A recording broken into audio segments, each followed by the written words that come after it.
Good morning. I'm Jim Moore, and you are watching Words of Encouragement. We're going to do our best to encourage you today. Yeah, God bless you. Nice to have you with us today. It is 8 o'clock Pacific Standard Time, and I'm a little bit late. I'm a couple minutes late here. Sometimes that happens on a Monday morning. Not exactly sure why, but yeah, just want to encourage you today that the Lord is with you. He is on your side. And I know sometimes I say that to people and they say, well, I'm not even saved, man. I know I'm not right with God. I know I'm not. You know what? He's still with you. You know what the great thing about Jesus is that he won't leave you alone. He won't. He'll keep just dogging you and dogging you. You know, have you ever, and I'm gonna bunny trail right off the bat here. But hey, Cheryl, God bless you. Nice to have you. And hey, Ricky, God bless you, my friend. Been a long time. Hope you're doing well. So yeah, Cheryl, you one of our most faithful listeners. God bless you for your faithfulness. Appreciate it. So I want to say this about the Lord real quick, and then I've got something unique to do today. But have you ever tried to resist somebody who pursued you? So I and my wife, Linda, have been married now almost 40 years, coming up on our 40th anniversary. We actually didn't like each other very much in the beginning, but but there were just things about us that were really different, opposites attract and all that. And so, but I pursued her. I just pursued her and pursued her and pursued her. And she was resistant. She really was. But it's really hard to resist someone who genuinely loves you and is not being a creepy stalker, kind of a pursuing, but someone who really does respect you and honor your choices and so on. And that's the Lord. So anyway, said all that to say the Lord, that's how he is. When it talks about God pursuing us, that's it. So Michelle, bless you. So I am going to do something that I've never done before on a program. And so I am going to kind of, wow, I've already lost one. That's amazing. Just wait a second here. I usually don't like to do that. I'm going to wait until everybody gets on thing because, yeah. But I am going to just delay here for just a second, and I'm going to set up what I'm going to do, because this is going to be, on my part, a very short program. The very most, I'll go 15 minutes. So I had an encounter with the Lord the other day, and the Lord woke me up speaking to me very, very clearly. And, we have different levels. Hey, Teresa, God bless you. We have different levels of encounter with the Lord. And probably most of us, one time or another in our life, have had some kind of encounter that we felt like was so powerful and so strong that we really couldn't be talked out of the fact that God had spoken something or given us a dream. I've actually had an unusual amount of those. I don't know why. Maybe it's just my gift mix and whatever. But I've learned over the years, over 40 years of doing this, which ones that I'm like, okay, I'm not really sure about that. That might have been a pizza dream or whatever. And then others that are like, well, that sounds like that might be, kind of a thing. And then others that are like, I'd stake my life on it, I guess, that it was the Lord. So I had one of those the other day, and it actually came in response to me asking the Lord some very specific questions. And, he likes that. In case you have gotten to where you're not doing that very often, I just want to encourage you. The Lord really does like it. Hey, Larissa, God bless you. Ratna, God bless you. The Lord does like it when you really get specific with him about something. And so I was praying specifically wanting to know, because since the elections, it seems like the Lord has kind of shifted my focus in a number of areas, which is fine. It's not like, and I know everybody always thinks they know what everybody else is thinking and doing, and you really don't, but, I haven't given up or like, oh, now let's just go back to whatever. No.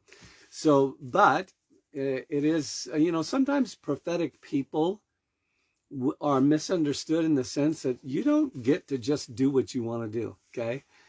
Imagine some of the prophets, and I'm not a prophet in the classical sense of that. I have a prophetic gifting like a lot of Christians do.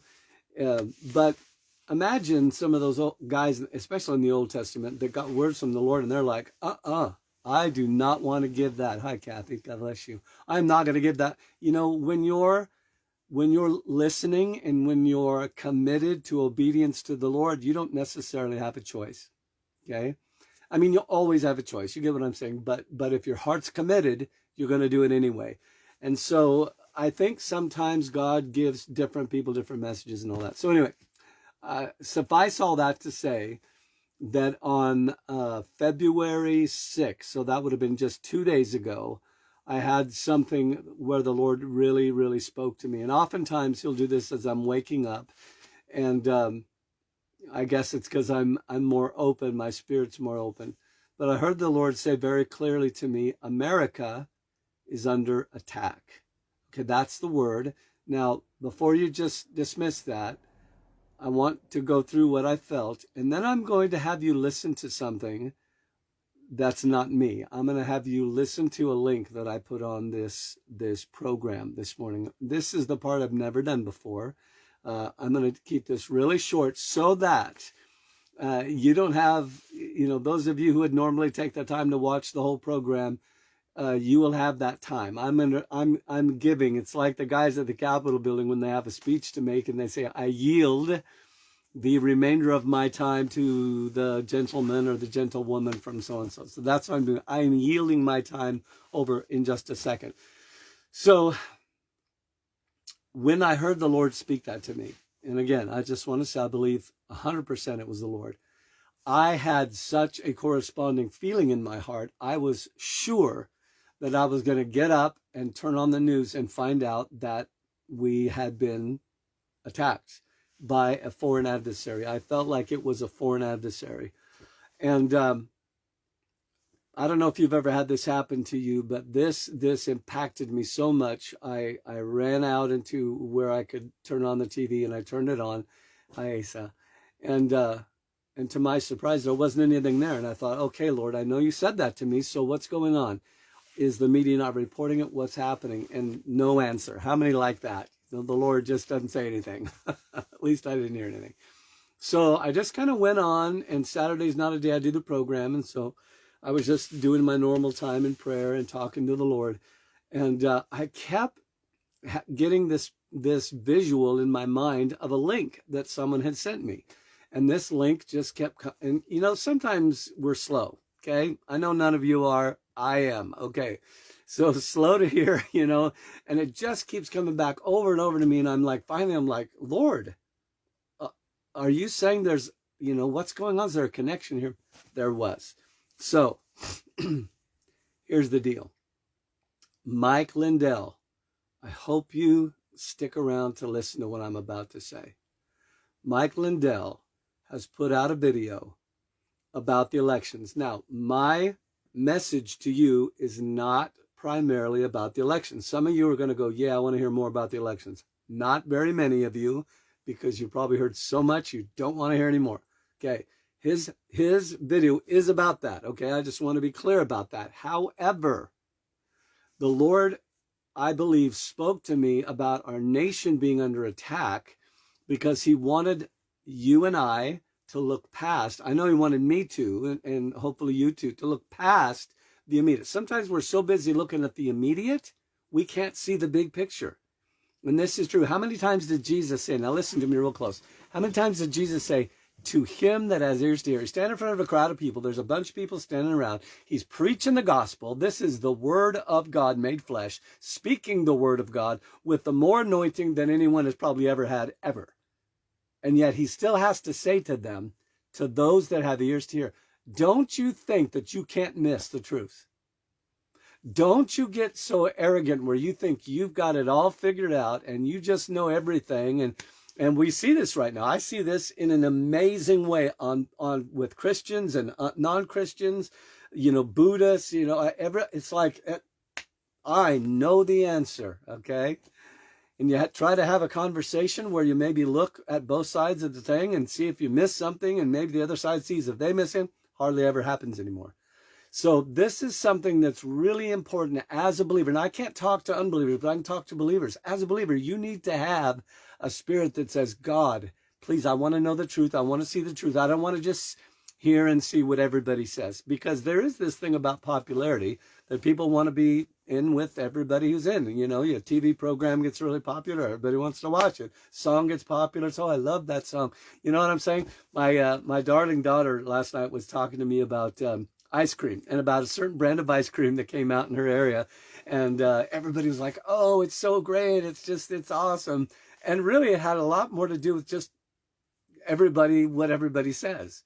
And she said, you know, the truth was it wasn't that good. Remember the story of the king that has no clothes? Everybody was afraid to go, wait a minute, except a little child that just didn't care. And they said, he's naked. Okay, so anyway, you get the point. I am going to ask you to get off this program and to listen to that link from Mike. It's the first one. I actually have 3 on there. The first one says primary link. I wanted you to make sure you understood that's the one I want. Now, if you want truth. Now, I'm not saying every single nuance of his thing is truth. I don't know, but Jesus said it this way. He says, if you have the spirit of truth in you, you're going to know. And I believe, because of what the Lord did, he was showing me this is actually the truth. This is actually what's happening, Jim. So again, I just want to emphasize, now it doesn't matter what you think about Mike Lindell. Okay, come on. I'm not even going to tell you what I think about him, good or bad. You know, I think we do this. We look at a person. I like that person, so I'll listen to what he says. I don't like this person, so I'm not going to listen. Stop doing that. We are concerned about the truth. Okay, so the truth is, it doesn't matter who the messenger. Don't focus on focus on what you're hearing. Is this witnessing with my spirit and so on?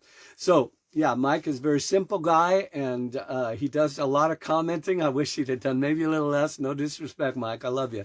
But I think what he's saying is incredible value. Now, I want to say this. I'm almost done. The video is long, okay? I have learned from experience doing this program, the shorter I keep it, the more likely people are to listen to it. I had to really wrestle with that because I am long-winded. My wife tells me you are long, and I know I am. I've got a lot of stuff going on upstairs, and so I know I am.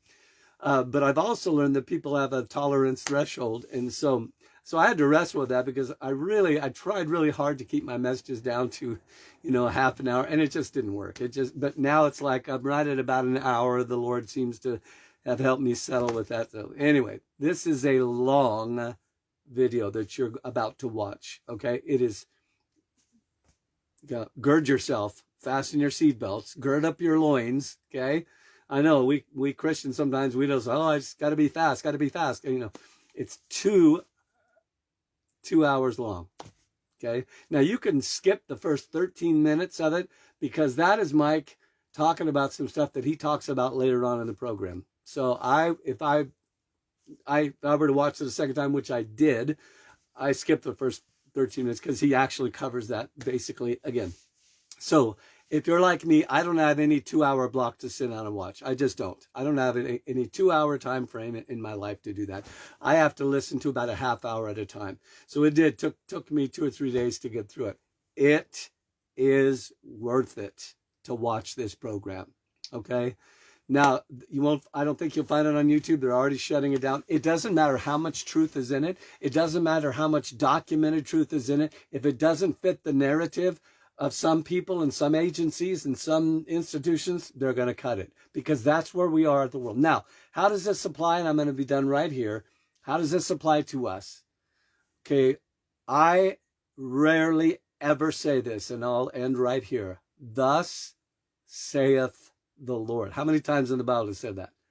Thus saith the Lord. I don't give a lot of thus saith the Lord because I have the fear of God, but I believe thus saith the Lord. America is under attack, both from without foreign countries. Okay, hear me clearly. I'm going on record. I'm not going to delete this. I'm going on record that I believe this is what the Lord said to me. Both foreign and domestic, America is under attack. Now, If you look at the big, and this, can you hear what I'm saying? I know I'm out of time. This is not just about America. This is about what is going on globally. And we must, who God has decided that we should live in this generation, we must position ourselves before the throne of God to be able to pray. Not in fear, not in fret. Listen, I know who wins, okay? And I promise I will end with this statement right here. God wins. We do not fight from a position of wondering if we're going to win. We fight from a position of victory. We know the battle has already been won. God is going to win. What's going to happen between now and then? I don't know, but God has already won the battle. We fight from a position of victory, not a position of wondering what's going to happen. However, okay, we have a part to play. Okay, remember the story of Israel going out to battle. And the Lord came to the prophets and said, the battle's already won. Oh, yay. Well, we don't have anything to do then. Let's just Hava Nagila. No. God said, no. You still have to go out. You still have to, worship. You still have, and some of those battles that he said, I'm going to fight for you and you're going to win the battle, they actually had to swing the sword. Other times, all they did was worship. Just because the battle's won doesn't mean we don't have a role to play. Do you understand that? That is so important. If they wouldn't have gone out, if God would have said, listen, you just go out, you're not going to have to fight, I'm going to win this battle for you, I want you to worship and praise, and they'd go, great, I'm staying in and watching my favorite TV show because there's nothing for me to do. What do you think would have happened? It's hard to say. Do you think God would have just went, well, they're just being kind of passive? No. Okay, I'm done. So I am yielding back 45 minutes of my time so that you can watch at least a half hour. Now, you want to watch the whole thing. If you don't get to the last 20 minutes of it, you miss the most important part. So take your time. If you have to get a few days to do it, then do it. But this is crucial. Thus saith the Lord, America is under attack. Don't freak out. Okay, don't lose your faith. But no, be aware and then pray. Yeah, because we win. We battle. Our weapons of warfare are not carnal. They're mighty through God. Okay, I've got to stop. So please do not let this be the end of watching this program. This program now is going to go on in that link that says Mike Lindell in it. Please watch it. Watch as much as you can today. And then let me know what you think about it. Okay? And I will see you tomorrow. And as always, give yourself permission to have a great day.